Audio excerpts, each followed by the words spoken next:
Assalamualaikum Sobat Islam Trending, semoga kita semua diberi kesehatan dan rezeki yang melimpah. Kali ini kita akan menceritakan kisah tentang Abu Nawas. Abu Nawas dua kali terbebas dari kematian. Pada suatu hari Abu Nawas berjalan-jalan hingga sampai di kampung pedalaman. Kampung tersebut berada di daerah gurun nan jauh dari tempat tinggalnya.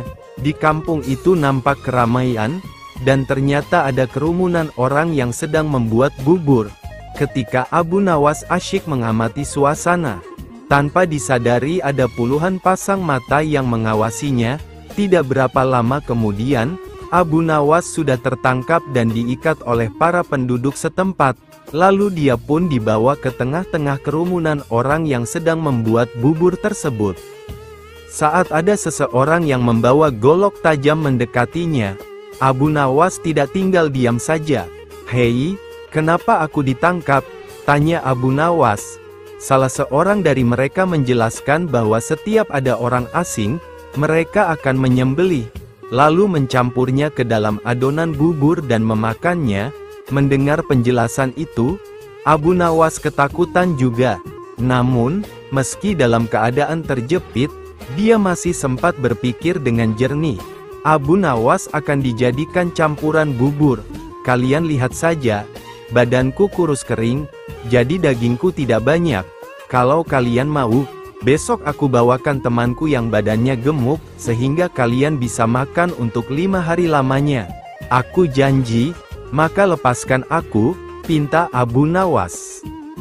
Karena janjinya itu, akhirnya Abu Nawas dilepaskan. Abu Nawas berpikir keras untuk menemukan siasat agar dirinya berhasil membawa teman yang gemuk.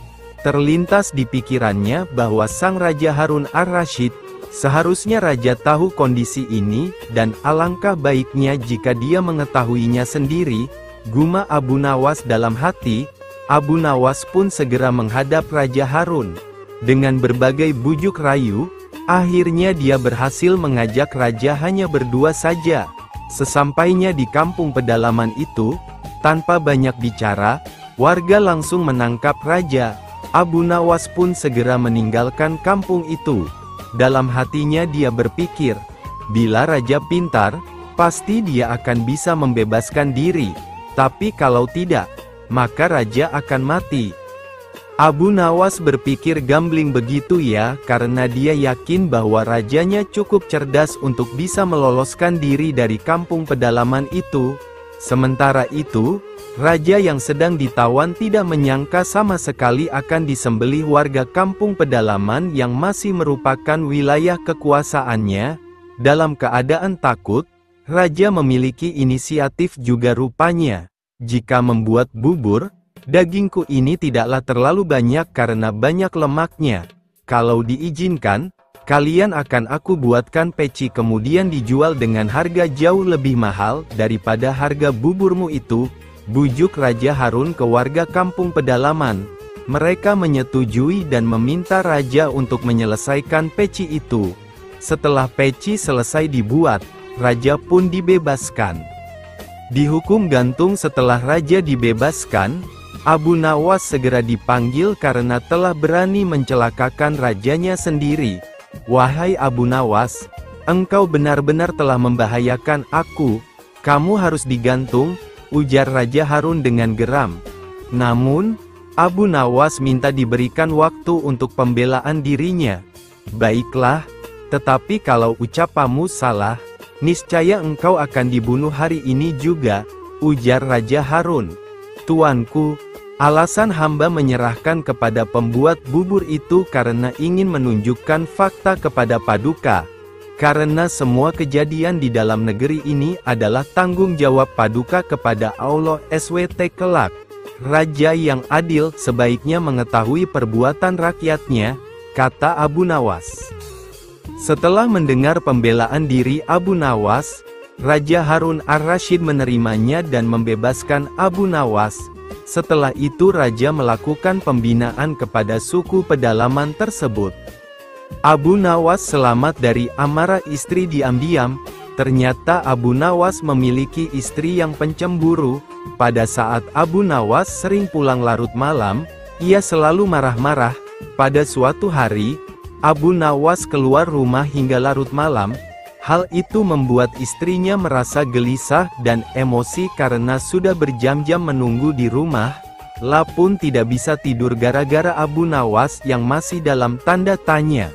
Bahkan istri Abu Nawas sudah menyiapkan suatu rencana untuk memarahi Abu Nawas ketika dia pulang nanti. Waktu pun sudah menunjukkan larut malam, begitu gelap, namun Abu Nawas tetap saja tak kunjung kembali pulang. Tiba-tiba saja, dalam kondisi yang seperti itu, terdengar suara seperti orang yang hendak masuk dari jendela rumah yang terbuat dari kayu.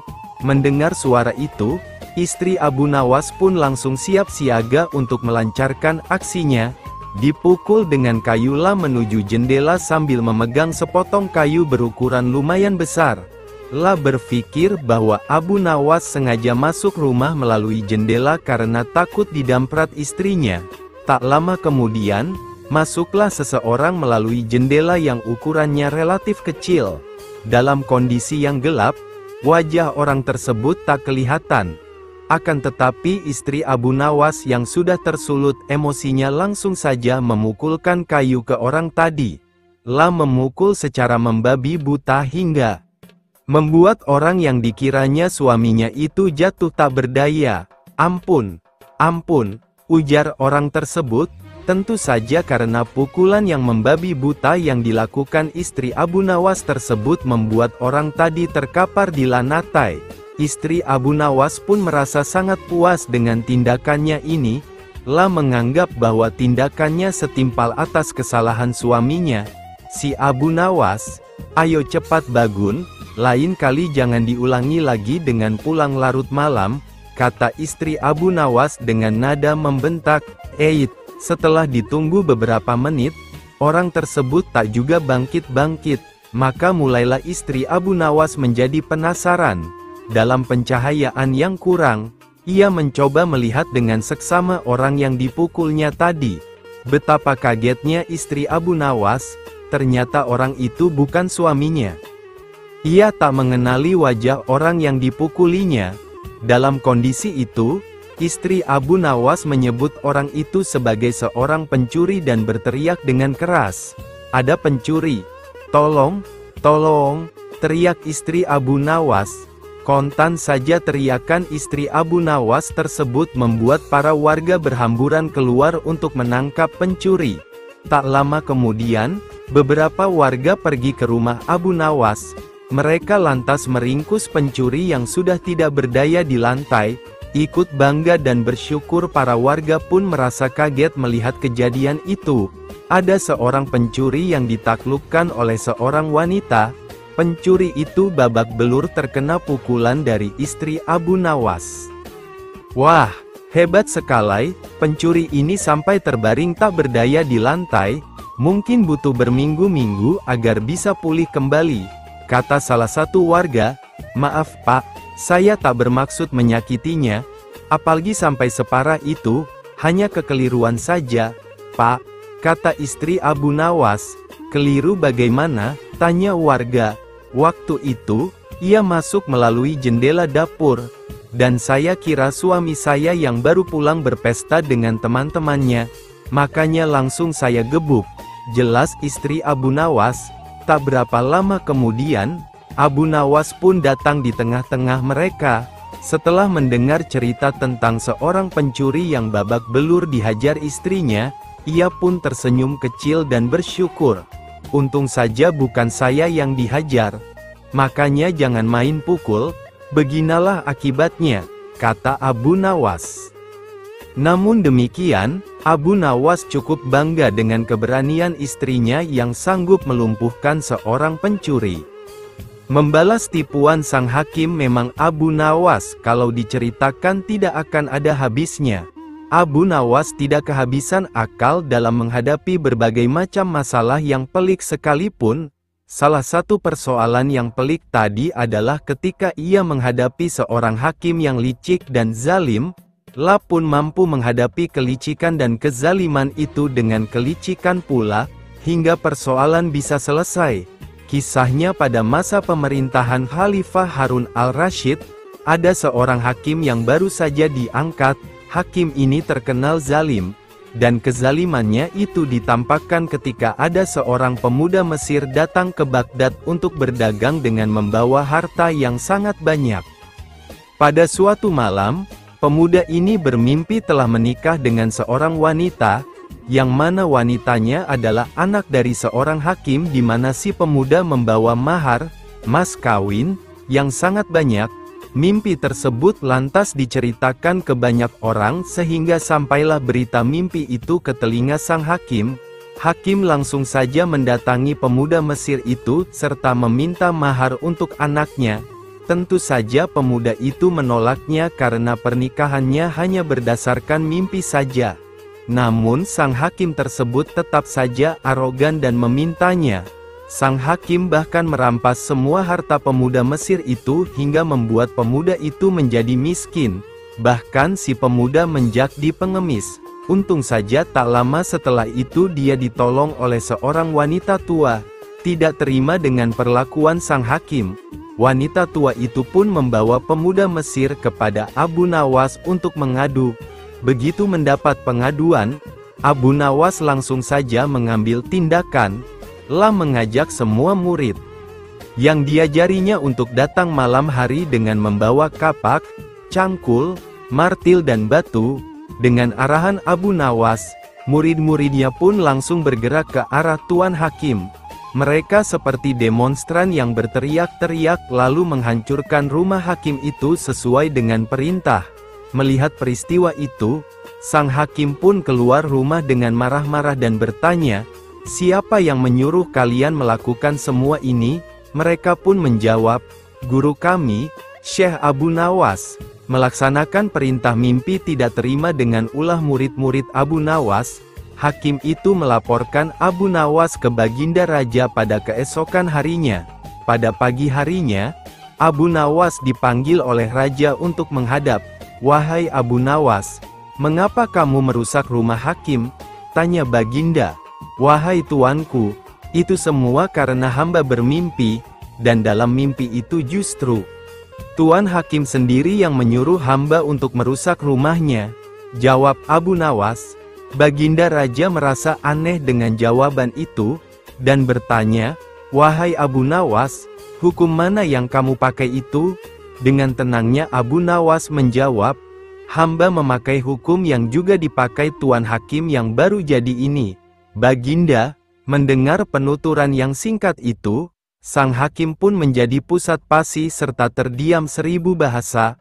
"Wahai Hakim, benarkah kamu juga mempunyai hukum itu?" tanya Baginda. Sang hakim hanya terdiam saja ditanya Baginda, sehingga Baginda Raja meminta penjelasan dari Abu Nawas. "Hai Abu Nawas, coba jelaskan kenapa ada peristiwa seperti ini?" tanya Baginda. Abu Nawas lantas menyuruh masuk pemuda Mesir itu untuk memberikan kesaksian. "Wahai anak Mesir, ceritakan apa yang sebenarnya terjadi sejak engkau datang ke negeri ini?" tanya Baginda. Pemuda itu pun menceritakan penderitaan yang dialaminya akibat kezaliman sang hakim. Setelah si pemuda selesai bercerita, Baginda Raja langsung murka dengan adanya kebobrokan sikap hakim yang baru saja diangkatnya itu. Baginda Raja lantas merampas semua harta sang hakim dan diberikannya kepada pemuda Mesir itu. Wah, salut deh dengan Abu Nawas yang berani melawan ketika ada ketidakberesan di negerinya. Semoga saja di Indonesia ini ada orang-orang yang berani layaknya sikap Abu Nawas yang menentang kezaliman yang semakin merajalela di tingkat pemerintahan. Secara tidak terduga sang pangeran yang menjadi pewaris tahta jatuh sakit. Sudah banyak tabib yang didatangkan untuk memeriksa dan mengobati tapi tidak seorang pun mampu menyembuhkannya. Akhirnya Baginda Raja mengadakan sayembara. Sayembara boleh diikuti oleh rakyat dari semua lapisan, tidak terkecuali oleh para penduduk negeri tetangga. Sayembara yang menyediakan hadiah menggiurkan itu dalam waktu beberapa hari berhasil menyerap sangat banyak peserta. Namun tidak satu pun dari mereka berhasil mengobati penyakit sang pangeran.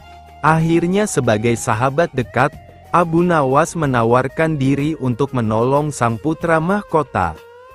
Baginda Harun al-Rasyid menerima usul itu dengan penuh harap meski Abu Nawas bukanlah seorang tabib. Abu Nawas sadar bahwa dirinya bukan tabib. Dari itu ia tidak membawa peralatan apa-apa. Para tabib yang ada di istana tercengang melihat Abu Nawas yang datang tanpa peralatan yang mungkin diperlukan. Mereka berpikir mungkinkah orang macam Abu Nawas ini bisa mengobati penyakit serius sang pangeran? Sedangkan para tabib terkenal dengan peralatan yang lengkap saja tidak sanggup. Bahkan penyakitnya tidak terlacak. Abu Nawas merasa bahwa seluruh perhatian tertuju padanya. Namun Abu Nawas tidak begitu memperdulikannya. Abu Nawas dipersilahkan memasuki kamar pangeran yang sedang terbaring. Lah menghampiri sang pangeran dan duduk di sisinya.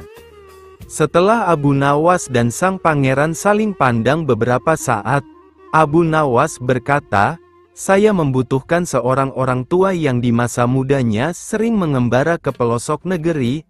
Orang tua yang diinginkan Abu Nawas didatangkan. Abu Nawas berkata, "Sebutkan satu persatu nama-nama desa di daerah selatan." Ketika orang tua itu menyebutkan nama-nama desa bagian selatan, Abu Nawas menempelkan telinganya ke dada sang pangeran. Kemudian Abu Nawas memerintahkan agar menyebutkan bagian utara, barat dan timur. Setelah semua bagian negeri disebutkan, Abu Nawas mohon agar diizinkan mengunjungi sebuah desa di sebelah utara. Raja merasa heran dan berkata, "Engkau kuundang ke sini bukan untuk bertamasya." "Ampun Baginda, hamba tidak bermaksud berlibur," kata Abu Nawas. "Jadi apa juga tujuanmu? Jelaskan." "Aku belum paham," kata raja. "Maafkan hamba, Paduka yang mulia, kurang bijaksana rasanya bila hamba menjelaskan sekarang," kata Abu Nawas. Baginda Raja memberi izin Abu Nawas pergi selama 2 hari meski dengan rasa penasaran. Sekembalinya dari desa perjalanannya, Abu Nawas langsung menemui sang pangeran yang tengah terbaring lemas. Abu Nawas kemudian membisikkan sesuatu pada pangeran, kemudian menempelkan telinganya ke dada sang pangeran. Setelah itu Abu Nawas langsung menghadap raja.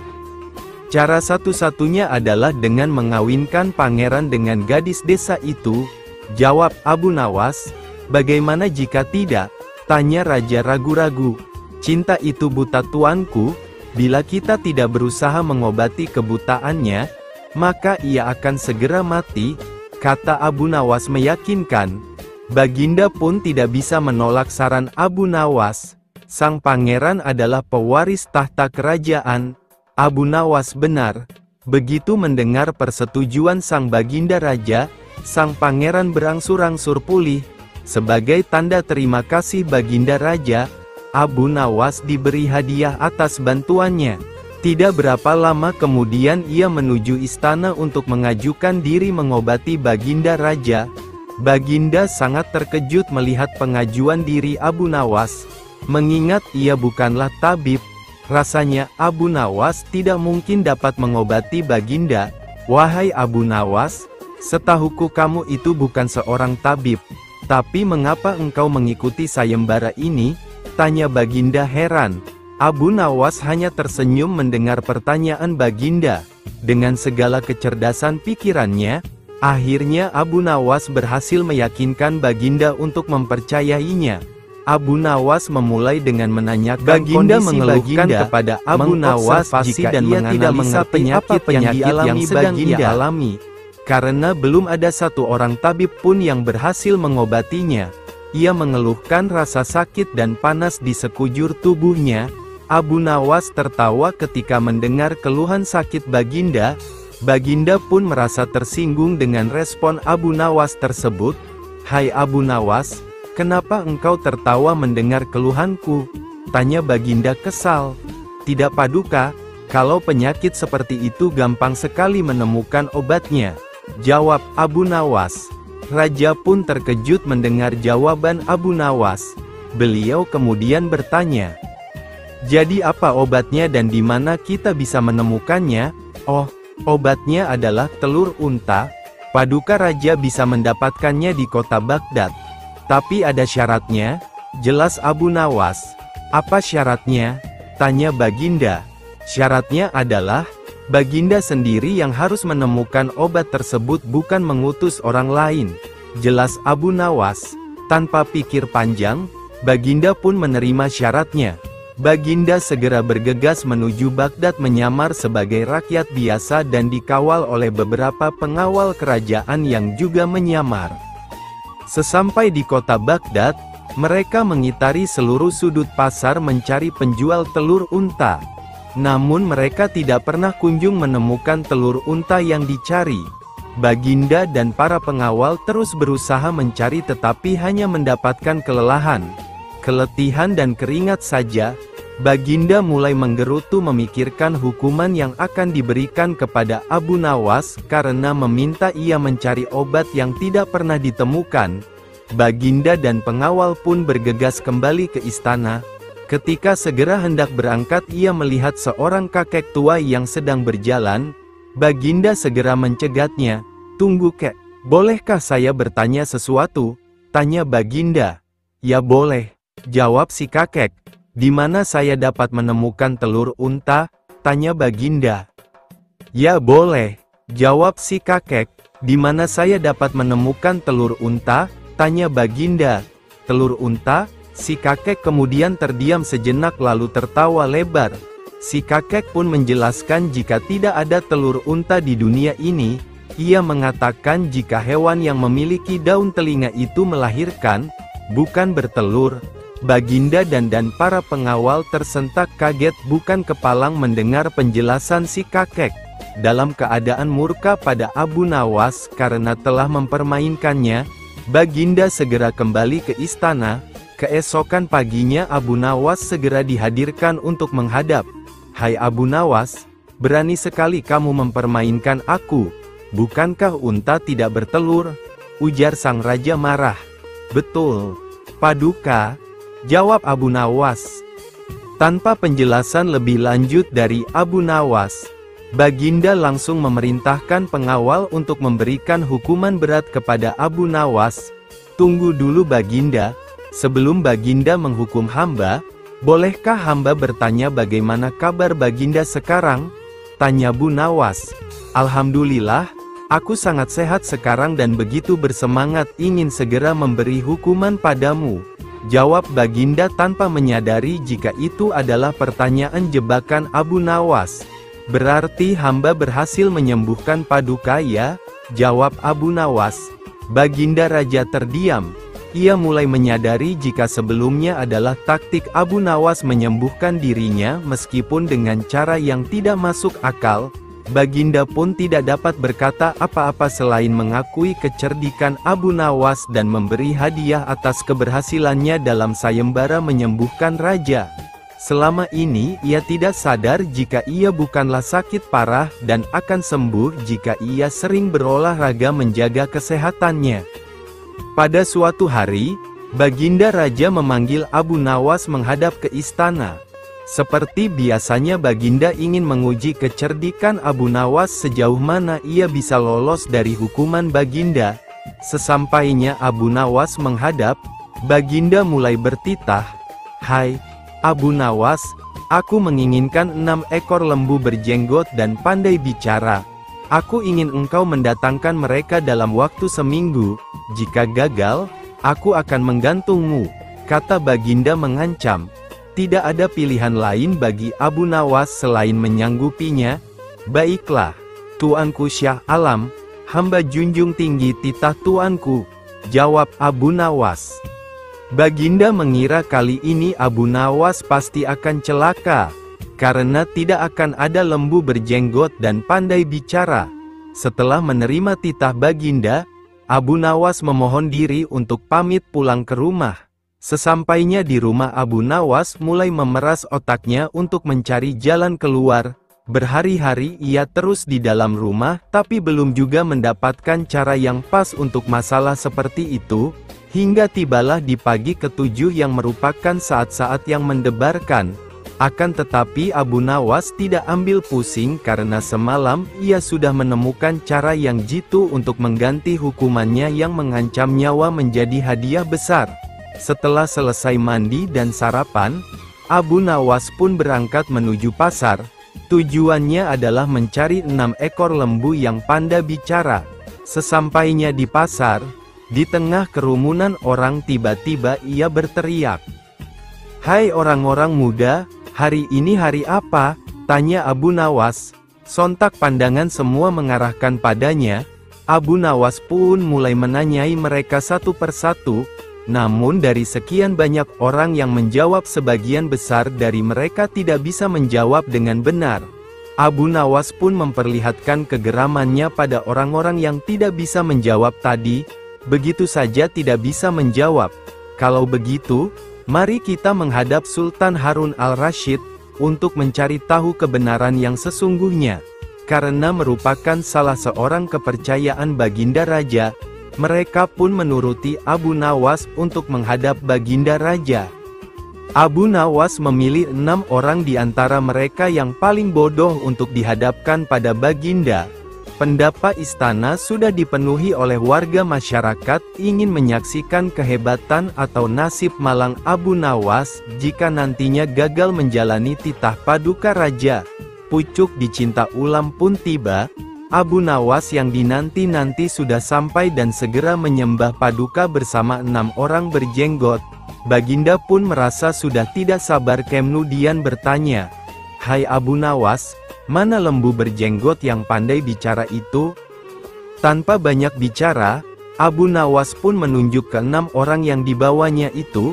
"Mohon ampun Baginda, inilah mereka." "Hai Abu Nawas, apa maksudmu menunjuk pada mereka? Siapa mereka?" tanya Baginda kembali. "Ya, Baginda, tanyalah pada mereka sendiri hari apa sekarang," jawab Abu Nawas. Baginda Raja pun mencoba bertanya sesuai saran Abu Nawas. Ketika Sultan mulai bertanya, mereka pun memberikan jawaban berbeda-beda. Abu Nawas lalu berkata, "Jika mereka manusia, tentunya tahu hari ini hari apa. Bagaimana jika Baginda menanyakan hari yang lain? Akan tambah pusinglah mereka. Manusia atau hewankah mereka ini?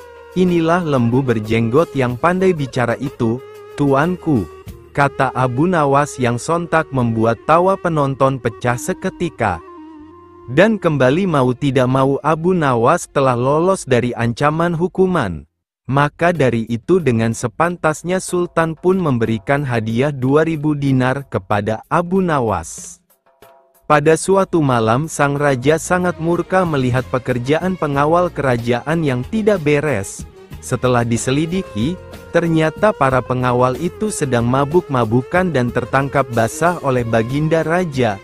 "Wahai pengawalku semua, sudah sering aku peringatkan agar engkau jangan mabuk-mabukan," ujar Baginda. Para pengawal kerajaan terlihat begitu gemetar. Mereka menunduk tidak berani menatap mata Baginda karena merasa bersalah. "Dari mana kalian mendapatkan arak-arak itu?" tanya Baginda. Para pengawal terdiam tidak berani menjawab. Hingga pada akhirnya Baginda mengancam akan memberikan hukuman berat.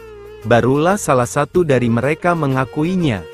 Akan tetapi untuk lolos dari hukuman Baginda, mereka terpaksa berbohong dan melibatkan Abu Nawas dalam masalah tersebut, karena berpikir jika Abu Nawas pasti bisa membantu mereka lolos dari hukuman sang Raja Harun al-Rasyid. "Ampun Baginda, Abu Nawaslah yang membawa arak-arak itu kepada kami, dan ia juga yang mengajari kami mabuk-mabukan," kata salah seorang pengawal. Meski sangat terkejut, Baginda tidak percaya begitu saja jika Abu Nawas sampai bisa mengajak orang lain melakukan perbuatan buruk seperti itu. Baginda tahu jika itu adalah akal-akalan para pengawalnya saja untuk bisa lolos dari hukuman. Tetapi sebagai seorang yang bijak dalam mengambil keputusan, Baginda tidak memiliki alasan untuk menolak pengakuan para mengawal sebelum mereka dapat membuktikannya. Keesokan harinya berangkatlah beberapa pengawal kerajaan yang mabuk semalam ke rumah Abu Nawas. Sesampainya di rumah Abu Nawas, mereka kemudian memberitahukan maksud kedatangannya, menceritakan jika mereka sudah melibatkan Abu Nawas dalam masalah mereka. Bawalah botol ini ke hadapan raja dan katakan semua ini atas perintahku, kata pemimpin pengawal itu. Tunggu dulu, dengan minuman arak ini, aku pasti akan dihukum oleh raja, kata Abu Nawas. Benar, tapi jika engkau berhasil lolos dari hukuman raja, aku akan memberimu sejumlah dinar. Ucap pengawal itu membuat kesepakatan dengan Abu Nawas. Lalu apa keuntunganmu dengan memberiku sejumlah dinar? Tanya Abu Nawas. Jika engkau lolos dari hukuman raja, maka kami semua juga akan lolos. Gunakanlah kecerdasanmu untuk meyakinkan raja, jawab pengawal itu. Akhirnya Abu Nawas bersedia menerima kesepakatan tersebut. Dengan memegang sebotol arak berwarna merah, ia menghadap Baginda Raja Harun. Wahai Abu Nawas, apa yang engkau pegang itu? Tanya Baginda Raja. Ini susu Baginda, rasanya enak sekali, jawab Abu Nawas dengan gugup. Oh iya, bagaimana mungkin air susu berwarna merah? Bukankah susu berwarna putih bersih? Kata Baginda keheranan sambil mengambil botol yang dipegang Abu Nawas. Betul Baginda, semula air susu ini berwarna putih bersih. Saat melihat Baginda yang gagah rupawan, ia tersipu-sipu malu, dan menjadi merah merona, jawab Abu Nawas yang mencoba mengambil hati Raja Harun dengan menyebutnya seorang rupawan. Mendengar kata-kata Abu Nawas, Baginda kemudian tertawa meninggalkan Abu Nawas. Baginda Raja Harun al-Rasyid sebenarnya tahu bahwa yang di dalam botol itu adalah arak dan Abu Nawas tidak bersalah. Namun karena penyampaian Abu Nawas yang membanggakan hati, Baginda tidak memberikan hukuman kepada Abu Nawas dan juga para pengawal. Baiklah, untuk kalian semua aku maafkan. Akan tetapi jika kalian ulangi lagi, maka hukumannya akan berlipat ganda, titah sang raja pada para pengawal. Akhirnya Abu Nawas pun mendapatkan hadiah sejumlah dinar dari para pengawal sesuai kesepakatan, karena telah berhasil melaksanakan tugasnya. Kecerdikan Abu Nawas memang sudah tidak diragukan lagi. Bahkan ketika Raja Harun al-Rasyid menghadapi masalah, tidak segan-segan Abu Nawas dipanggil sebagai salah seorang kepercayaannya yang paling bisa diandalkan untuk menyelesaikan berbagai masalah. Suatu hari, di negeri Baghdad, digelarlah acara hajatan besar. Sang Raja Harun al-Rasyid pun berniat merayakan pesta ulang tahun kerajaan bersama-sama dengan seluruh rakyatnya. Pada hari yang telah ditunggu tiba, rakyat Baghdad dikumpulkan di depan pendapa istana. Raja Harun sang penguasa berdiri dan berpidato di depan rakyatnya. Wahai rakyatku yang tercinta, hari ini kita akan mengadakan pesta ulang tahun kerajaan. Aku akan memberi hadiah kepada para fakir miskin. Aku juga akan memberikan pengampunan kepada para tahanan di penjara dengan mengurangi hukuman menjadi setengah dari sisa hukumannya. Seru Baginda kepada rakyatnya. Mendengar pidato sang raja, tentu saja rakyat Baghdad bersukaria. Mereka segera berpesta bersama dan menyantap aneka makanan yang telah disediakan. Tidak berapa lama kemudian, para pengawal istana membagi-bagikan hadiah kepada fakir miskin. Setelah dipastikan seluruh rakyatnya yang fakir miskin mendapatkan hadiah, raja pun memanggil para tahanan. Tahanan pertama yang mendapatkan kesempatan adalah bernama Sipolan. Hai Sipolan, berapa tahun hukumanmu? Tanya Baginda. 2 tahun Baginda, jawab Polan. Sudah berapa tahun yang kamu jalani? Tanya Baginda lagi. 1 tahun Baginda, jawab Polan. Kalau begitu, sisa hukumanmu yang 1 tahun aku kurangi menjadi setengah tahun sehingga hukumanmu tinggal 6 bulan saja, tegas Baginda. Selanjutnya, dipanggillah Ali. Berapa tahun hukumanmu Ali? Tanya Baginda. Dengan wajah sedih, Ali menjawab, mohon ampun Baginda, hamba dihukum seumur hidup. jawab Ali. Mendengar jawaban Ali tersebut, Baginda menjadi bingung harus menjawab apa untuk mengurangi hukuman Ali. Di tengah kebingungannya, raja yang terkenal bijaksana ini teringat dengan akan Abu Nawas. Akhirnya, dipanggillah Abu Nawas. Tidak berapa lama kemudian, Abu Nawas yang turut serta dalam pesta ulang tahun kerajaan menghampiri sang raja yang sedang kebingungan itu. Abu Nawas, aku ada masalah mengenai hadiah pengampunan bagi Ali. Dia dihukum seumur hidup, sedangkan aku berjanji akan memberikan pengampunan setengah dari sisa hukumannya. Padahal aku tidak tahu sampai umur berapa Ali akan hidup. Sekarang aku minta nasihatmu, bagaimana caranya memberi pengampunan kepada Ali dari sisa hukumannya? Jelas Baginda Raja. Mendengar penuturan Baginda, Abu Nawas pun ikut bingung. Dia berpikir, apa bisa mengurangi umur seseorang, padahal dia sendiri tidak tahu sampai kapan umurnya. Hamba minta waktu Baginda, ujar Abu Nawas. Baginda pun akhirnya memberikan waktu sehari semalam saja untuk Abu Nawas. Tidak boleh lebih. Jadi, besok pagi Abu Nawas harus memberikan jawabannya. Sesampainya di rumah, Abu Nawas pun berpikir keras untuk menemukan pemecahan masalah tersebut. Dia tidak bisa tidur karena selalu kepikiran akan hal itu. Namun, selang beberapa waktu, terlintaslah sebuah solusi di benaknya akan permasalahan tersebut. Ia pun dapat tidur nyenyak. Setelah itu pada pagi harinya, Abu Nawas pun pergi menghadap raja setelah berpamitan pada istrinya. Sesampai di istana, ia langsung menghadap Baginda dan berkata, hamba sudah mendapatkan cara untuk memecahkan masalah si Ali. Baginda, begini Baginda, sebaiknya si Ali ini berada di luar penjara dan bisa bebas selama 1 hari. Lalu pada esoknya, dia dimasukkan lagi ke dalam penjara selama 1 hari pula. Lusa juga demikian, sehari bebas, sehari di penjara, begitu berlangsung terus selama umur si Ali itu. Jelas Abu Nawas. Mendengar penuturan Abu Nawas, Baginda Raja tersenyum. Engkau memang pandai Abu Nawas. Kalau begitu, kamu juga akan aku beri hadiah uang 100 dirham, ujar Baginda. Pada suatu hari di kerajaan yang dipimpin oleh Raja Harun al-Rashid telah terjadi huru-hara. Rakyatnya tidak lagi mendapat ketenangan seperti biasanya karena telah terjadi penculikan dan pembunuhan yang misterius. Raja dan para prajuritnya akhirnya mengetahui bahwa huru-hara tersebut bukan datang dari musuh, namun dari dalam istana sendiri yang diotaki oleh para menterinya.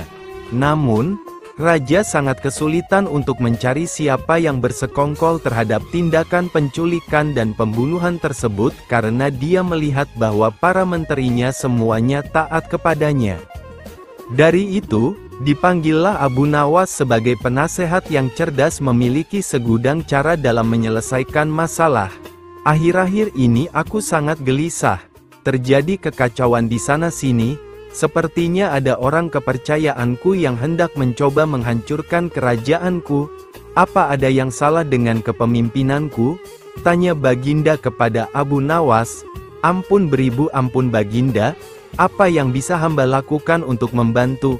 Tanya Abu Nawas. Begini wahai Abu Nawas, berilah cara kepadaku untuk menguji kesetiaan para menteriku, pinta Baginda Raja. Baiklah Paduka, berilah hamba waktu sehari saja agar bisa memikirkan caranya, ujar Abu Nawas. Abu Nawas pun kembali ke rumahnya setelah Baginda memberinya waktu sehari. Setiba di rumah, Abu Nawas mulai berpikir keras mencari cara menyelesaikan masalah yang sedang dihadapi Baginda. Malam pun semakin larut, tidak sadar ia pun tertidur lelap karena kelelahan berpikir seharian. Keesokan harinya ketika hendak menunaikan salat subuh, tanpa sengaja ia menemukan sehelai sorban yang berbau tidak sedap.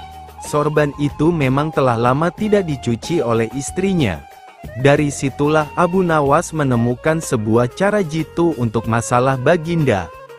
Setelah siap menunaikan salat, Di pagi buta Abu Nawas langsung bergegas menuju istana kerajaan untuk menghadap Baginda Raja dengan membawa serta sorban yang sudah bau tadi. Abu Nawas pun menceritakan ide yang baru saja ia temukan. Ide tersebut adalah memanfaatkan sorban yang sudah dibawa serta ia meminta Baginda Raja untuk bersandiwara seolah telah memiliki sorban sakti. Baginda Raja pun setuju dan melakukan yang diminta Abu Nawas. Maka dibuatlah rencana untuk mengumpulkan seluruh menterinya. Semua menteri berkumpul di pendapa istana sesuai perintah raja. Di hadapan para menteri itu, Baginda Raja mengatakan bahwa ia telah mendapat hadiah berupa sorban sakti hasil pemberian dari kerajaan lain. Sedang salah satu kesaktian sorban itu adalah bisa menentukan masa depan kerajaan di masa yang akan datang. Lalu Baginda pun berseru, "Wahai para menteriku, bantulah aku untuk menentukan masa depan negeri ini," seru Raja. "Bagaimana caranya wahai Baginda?" tanya salah seorang menteri. "Masing-masing dari kalian, coba ciumlah sorban hadiah ini secara bergantian. Apabila berbau wangi, maka kerajaan ini akan damai, abadi, sentosa. Namun, apabila bau yang tercium busuk, maka kerajaan ini tidak akan lama lagi akan segera runtuh," jelas Baginda. Baginda pun memasuki sebuah ruangan, di mana para menteri akan bergiliran satu persatu dipanggil ke ruangan Baginda untuk mencium sorban sakti tersebut. Setelah semuanya telah mendapatkan giliran, maka dikumpulkanlah kembali para menteri-menterinya. "Bagaimana baunya?" tanya Raja. "Sorban ini baunya sangat harum. Niscaya kerajaan ini akan damai abadi," jawab menteri pertama. Menteri kedua dan ketiga menjawab sama dengan menteri pertama. Intinya adalah mereka berusaha untuk membuat rajanya senang. Giliran menteri keempat dan kelima angkat bicara. Di luar dugaan, menteri keempat dan kelima ini mengatakan bahwa sorab sakti tersebut baunya busuk dan menyengat hidung.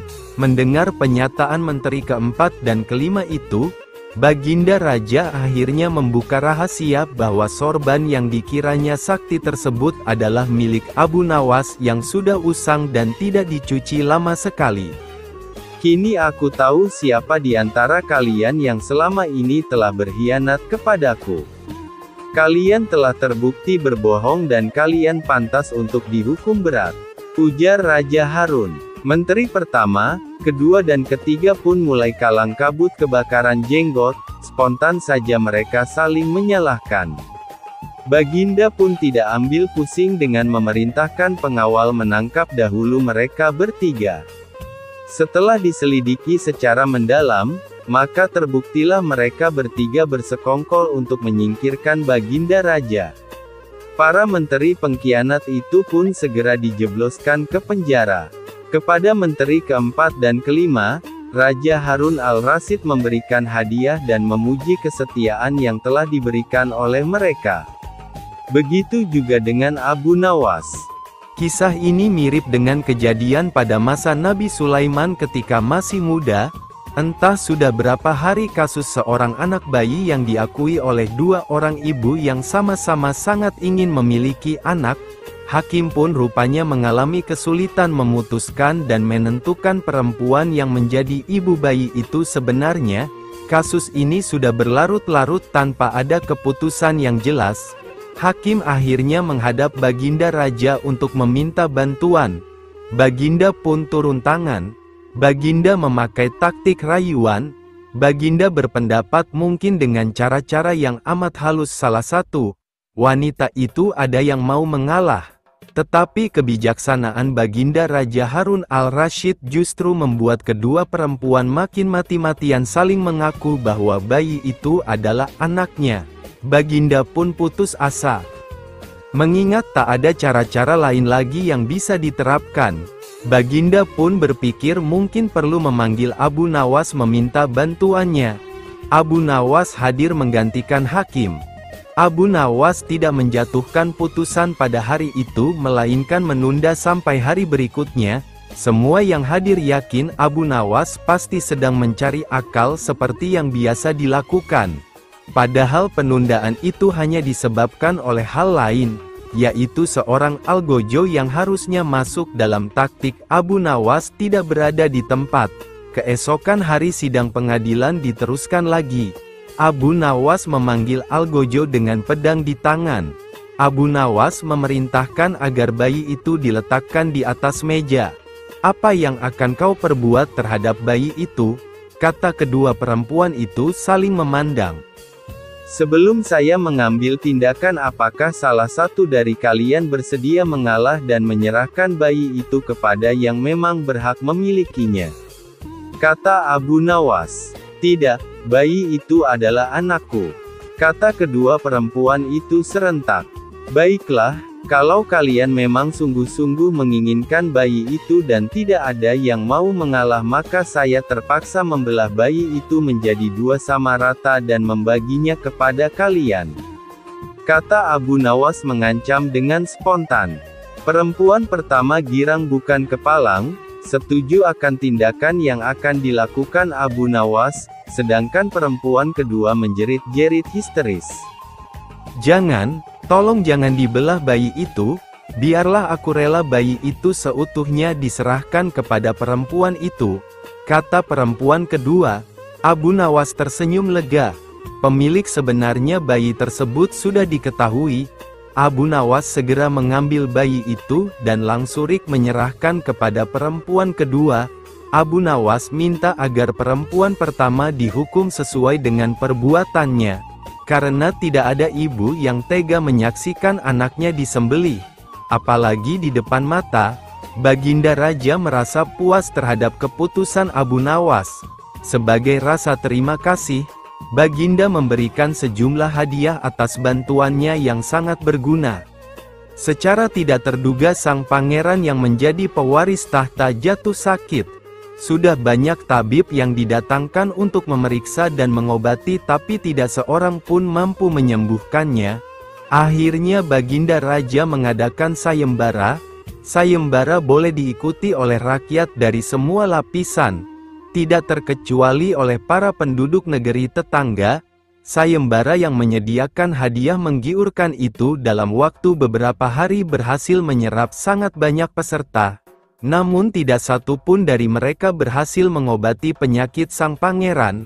Akhirnya sebagai sahabat dekat, Abu Nawas menawarkan diri untuk menolong. Baginda Harun al-Rasyid menerima usul itu dengan penuh harap meski Abu Nawas bukanlah seorang tabib. Abu Nawas sadar bahwa dirinya bukan tabib.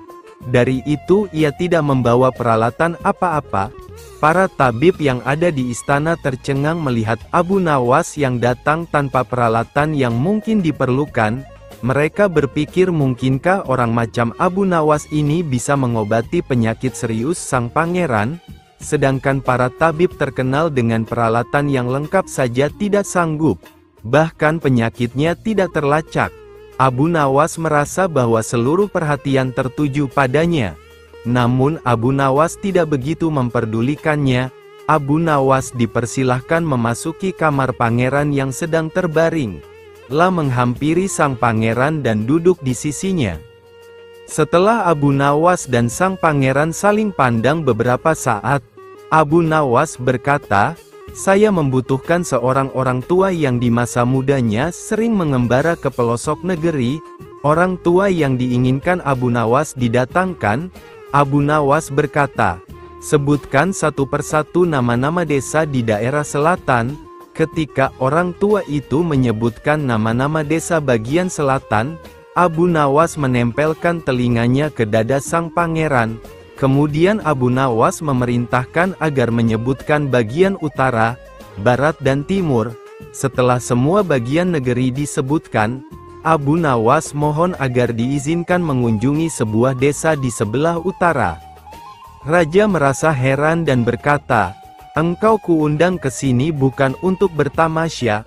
"Ampun Baginda, hamba tidak bermaksud berlibur," kata Abu Nawas.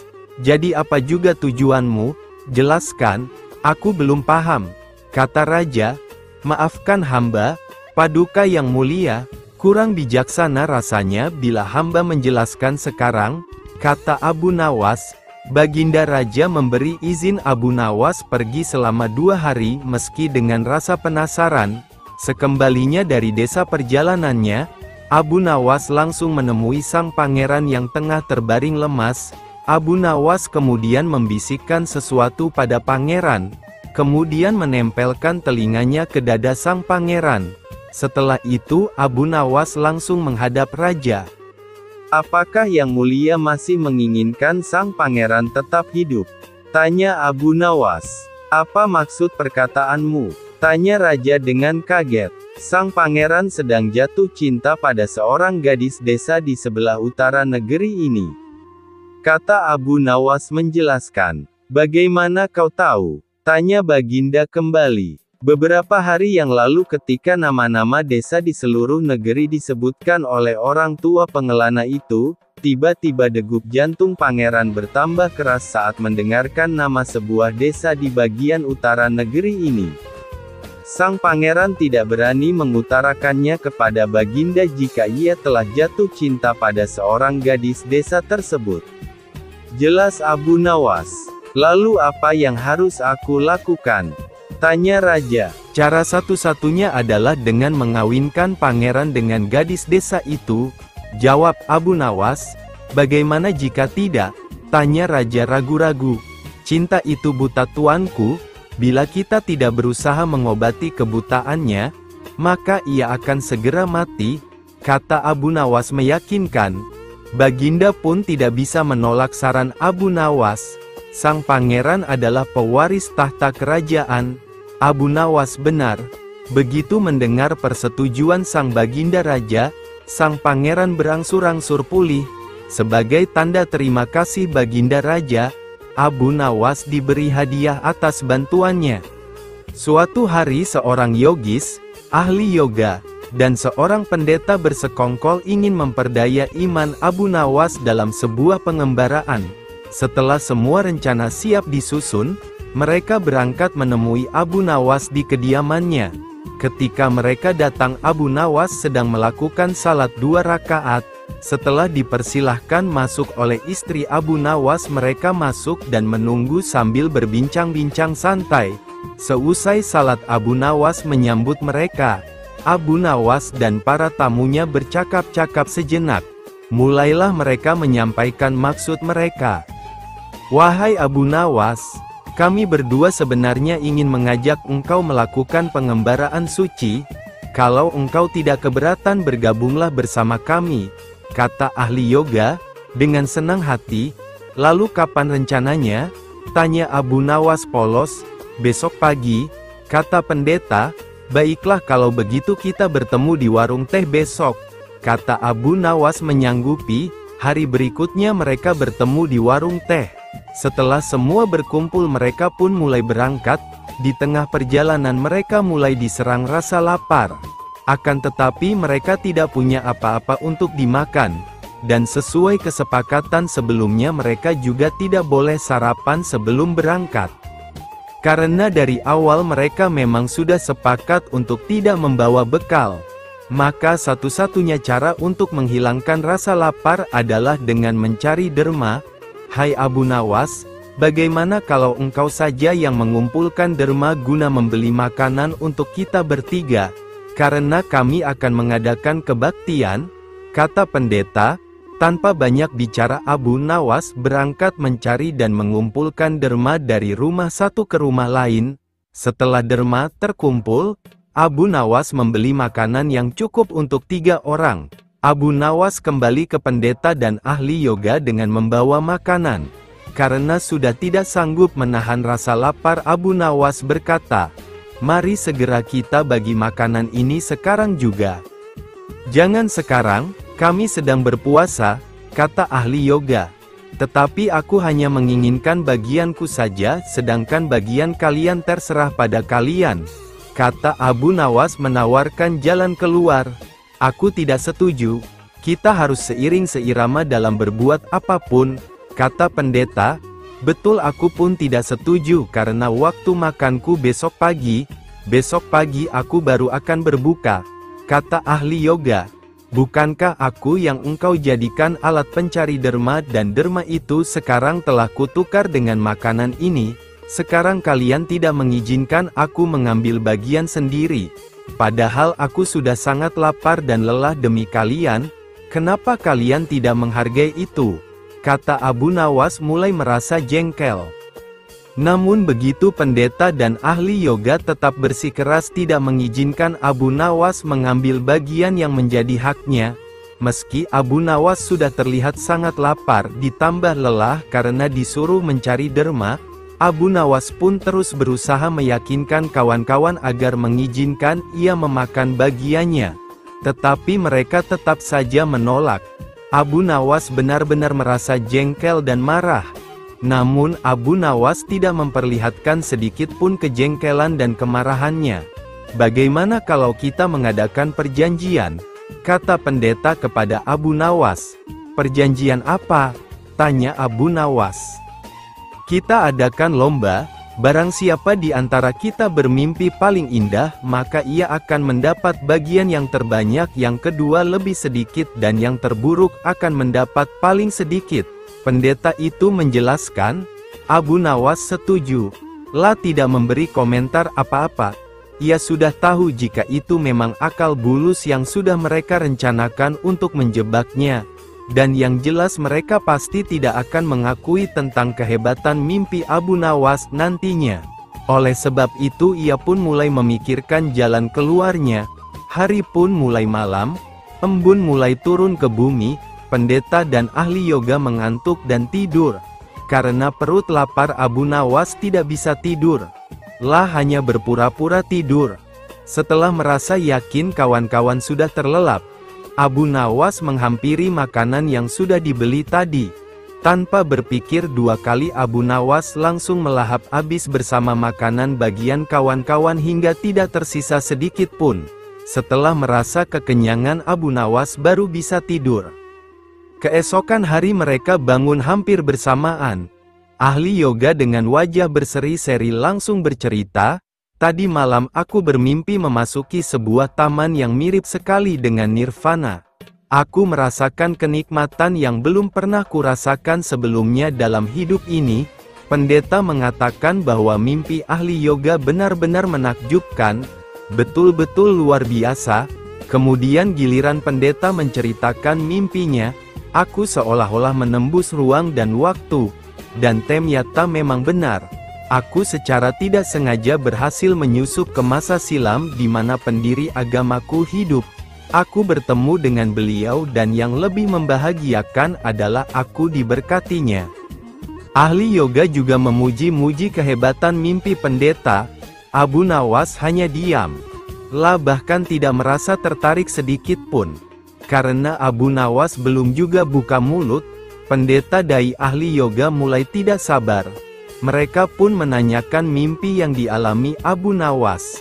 Abu Nawas pun mulai bercerita, kalian tentu tahu Nabi Daud alaihi salam. Beliau adalah seorang nabi yang ahli berpuasa. Tadi malam, aku bermimpi berbincang-bincang dengan beliau. Beliau menanyakan apakah aku berpuasa atau tidak. Aku katakan aku berpuasa karena aku memang tidak makan sejak dini hari. Kemudian beliau menyuruhku segera berbuka karena hari sudah malam. Tentu saja aku tidak berani mengabaikan perintah beliau. Aku segera bangun dari tidur dan langsung menghabiskan makanan itu, kata Abu Nawas tanpa perasaan bersalah sedikit pun. Sambil menahan rasa lapar yang menyayat-nyayat, pendeta dan ahli yoga saling berpandangan satu sama lain. Mau tidak mau mereka harus mengakui kehebatan mimpi Abu Nawas, meski dengan rasa lapar yang sangat mencekam dan perasaan menyesal yang amat sangat karena telah berani mempermainkan Abu Nawas. Suatu hari, Baginda Raja Harun al-Rasyid sedang berpikir keras di atas singgasananya. Ia sedang memikirkan cara untuk menjebak Abu Nawas dalam sebuah kesalahan, sehingga ia dapat memberi hukuman pada Abu Nawas. Rencana ini dilakukan bukan tanpa alasan. Sudah beberapa kali Abu Nawas telah membuatnya malu di depan para pejabat kerajaan. Berlatar belakang dendam inilah akhirnya raja hendak membuat jebakan terhadap Abu Nawas dan berharap Abu Nawas gagal menghadapi jebakan tersebut. Ketika cara sudah ditemukan, segala sesuatu pun mulai dipersiapkan. Abu Nawas lalu diundang dalam sebuah jamuan makan bersama para petinggi negeri. Ketika semua tamu undangan sudah berhadir termasuk sang target si Abu Nawas, Baginda pun mulai bertanya, "Wahai Abu Nawas, di depan mejaku itu ada sepanggang daging ayam yang lezat dan enak dilahap, tolong segera ambilkan." Perintah Baginda. Abu Nawas keheranan dengan perintah Baginda, karena tidak biasanya ia disuruh mengambilkan makanan raja. Mungkin ini jebakan? Sepertinya aku harus waspada, pikir Abu Nawas. Ia pun menuruti perintah Baginda. Setelah mengambil ayam panggang tersebut, Abu Nawas kemudian bermaksud memberikannya langsung kepada Baginda sesuai perintah. Namun, Baginda belum langsung menerimanya. Akan tetapi ia kembali berkata, "Abu Nawas, di tangan kamu ada sepotong ayam panggang lezat, silahkan dinikmati." Segera Abu Nawas melaksanakan perintah Baginda. Akan tetapi begitu ia hendak menyantap ayam panggang tersebut, tiba-tiba Baginda kembali menyela. "Tapi ingat Abu Nawas, dengarkan dulu petunjuknya, jika kamu memotong paha ayam itu, maka aku akan memotong pahamu, dan jika kamu memotong dada ayam itu, maka aku juga akan memotong dadamu. Tidak hanya itu saja, jika kamu memotong dan memakan kepala ayam itu, maka aku akan memotong kepalamu. Akan tetapi kalau kamu hanya mendiamkan saja ayam panggang itu, akibatnya kamu akan aku gantung." Ternyata dugaan Abu Nawas benar. Baginda ingin menjebaknya. Abu Nawas merasa bingung dengan petunjuk yang dititahkan Baginda itu. Dalam kebingungannya, ia semakin tersiksa karena ayam panggang lezat yang harusnya bisa memuaskan rasa laparnya sejak sampai di istana, tapi malah menjadi petaka baginya. Abu Nawas pun mulai memutar otak cerdasnya untuk menemukan ide meski sedang di bawah tekanan. Suasana di ruang makan itu menjadi tegang, para pejabat saling memandang dan ada yang berbisik kecil. Mereka yang hadir tidak mengerti dengan maksud Baginda terhadap Abu Nawas, karena mereka juga tidak diberitahukan sebelumnya. Mereka hanya bisa menebak-nebak di dalam hati. Waktu terus berjalan hingga beberapa saat lamanya. Baginda dan para pejabat kerajaan mulai menikmati hidangan yang disediakan. Sedang Abu Nawas hanya bisa memegang dan melihat-lihat ayam panggang saja. Tidak berapa lama setelah itu, Abu Nawas mulai bertingkah aneh. Ia mulai membolak-balikkan ayam panggang itu. Sejenak suasana menjadi hening. Kemudian Abu Nawas mulai mendekatkan ayam panggang itu tepat di indera penciumannya. Baginda dan para pejabat yang hadir mulai bingung dan tidak mengerti apa yang dilakukan Abu Nawas. Mereka terus memperhatikan Abu Nawas. Kemudian terlihat Abu Nawas mendekatkan indera penciumannya tepat di bagian, pantat daging ayam panggang yang kelihatan sangat lezat itu. Ia pun terus melakukan itu berulang-ulang. Kemudian tiba-tiba ia berkata, "Jika saya harus memotong paha ayam ini, maka Baginda akan memotong pahaku. Jika saya harus memotong dada ayam ini, maka Baginda akan memotong dadaku. Jika saya harus memakan dan memotong